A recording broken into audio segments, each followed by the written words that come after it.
భగవద్గీత 13వ అధ్యాయం. శ్రీకృష్ణ పరమాత్ముడు చెప్తున్నాడు, మహాత్ములు శరీరాన్ని, క్షేత్రమును అన్నీ మరియు దాని గురించి తెలుసుకున్న వాడిని క్షత్రియుగ్నుడు అని అంటారు. అన్ని క్షేత్రములో శత్రుఘ్నుని నేనే. ఈ క్షేత్రము గురించి తెలుసుకోవడమే జ్ఞానము అంటారు. క్షేత్రము అనగా మరియు దాని లక్షణాలు ఏ విధంగా ఉండను, క్షత్రియుడు ఎవరు మరియు అతని మహిమలు ఎటువంటివి, వీటి గురించి నాకు సంయుక్తంగా వివరాలు ఇవ్వు అని అర్జునుడు శ్రీకృష్ణ భగవానుడితో అడుగుతాడు.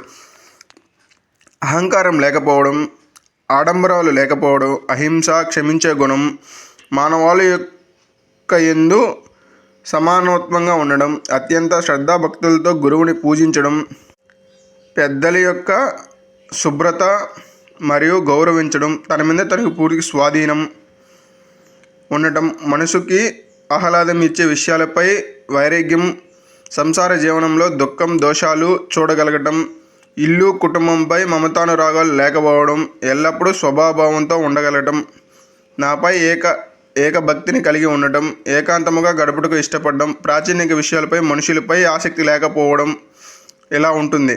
నిరంతరము జ్ఞానంలో నన్నే జపించడం, జ్ఞాన సంపార్జించాక అంతిమ లక్ష్యం ఆ పరమాత్ముడే అని తెలుసుకోవడం, ఇవన్నీ జ్ఞానము. వీటికి అన్నీయు అజ్ఞానము.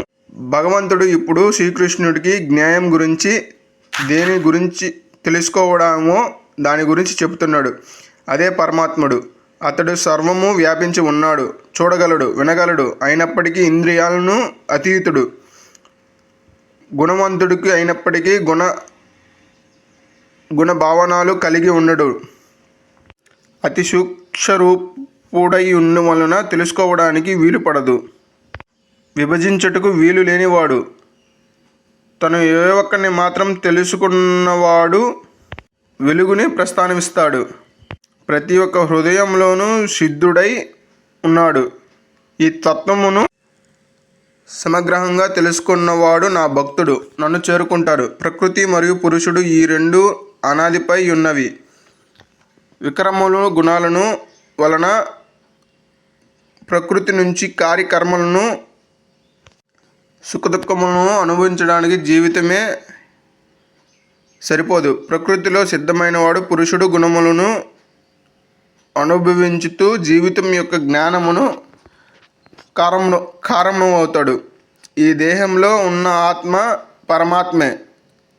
జీవిత రూపంలో సాక్షిగా, మార్గదర్శిని భరించినవిగా అనుభవించుతున్నాడు. ఆ పరమాత్ముడే. ఇది తెలుసుకున్న వారికి మరలా పునర్జన్మ ఉండదు. కొందరు ఈ పరమాత్మను ధ్యాన యోగంలో దర్శిస్తారు. ఇతర మందబుద్ధులు తత్వజ్ఞానాలు ద్వారా విని అనుసరించి పరమాత్మని చేరుకుందరు. ఈ క్షత్రియాలు కలయిక వలనే సర్వజీవములు జరుగుతుంది.